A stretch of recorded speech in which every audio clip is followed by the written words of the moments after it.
Selamat pagi Bapak Ibu Saudara yang dikasihi oleh Tuhan Yesus.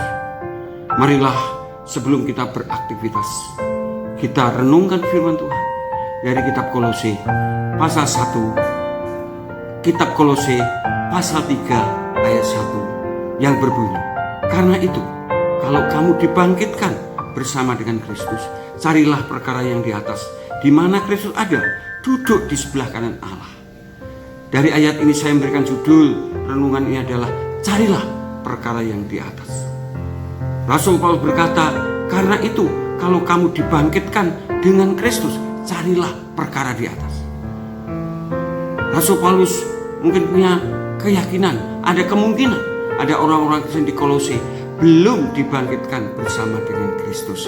Itulah sebabnya dia berkata, kalau kamu dibangkitkan dengan Kristus.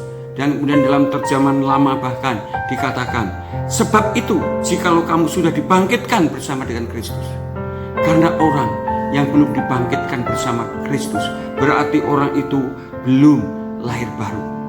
Orang itu kemungkinan secara lahiriah sudah percaya Yesus, tapi belum sungguh-sungguh sampai ke dalam hidupnya, belum sungguh-sungguh mengaku Yesus Kristus sebagai Tuhan dan Juru Selamatnya secara pribadi. Mungkin orang itu percaya Yesus karena orang tuanya Kristen, karena diberi pekerjaan orang Kristen, karena keturunan Kristen, dan lain-lain. Orang yang belum dibangkitkan bersama Yesus atau orang yang belum lahir baru tidak dapat mencari perkara-perkara yang di atas di mana Kristus ada, hanya bisa mencari perkara-perkara yang di bumi, di mana hanya perkara-perkara mencari makan, minum, pakaian, atau kepuasan daging untuk memuaskan hawa nafsu. Mencari perkara di atas di mana Kristus ada, duduk di sebelah kanan Allah, artinya orang itu memiliki rasa haus dan lapar berjumpa dengan Yesus. Berjumpa dengan Yesus. Haus dan lapar berjumpa dengan Yesus. Itulah sebabnya orang itu selalu rindu bersekutu dengan Allah, bertemu dengan Allah melalui doa, firman, puji-pujian, dan juga disertai ucapan syukur.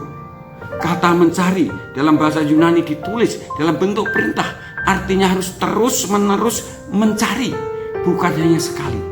Terus-menerus. Seperti orang yang haus, orang yang lapar harus terus-menerus juga minum lagi, terus-menerus makan lagi.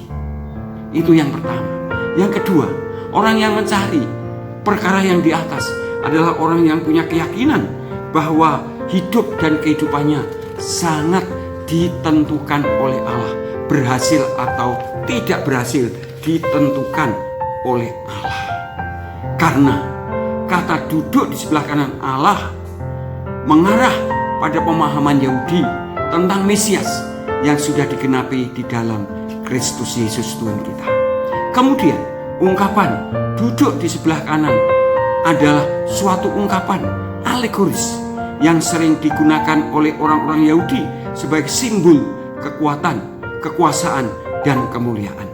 Maka duduk di sebelah kanan Allah adalah lambang dari kekuasaan Yesus sebagai pemegang kuasa atau otoritas kealahan sejati, dan sebagai raja yang memerintah selama-lamanya, dan juga sebagai penentu hidup dan kehidupan manusia, dan juga penentu baik surga dan bumi.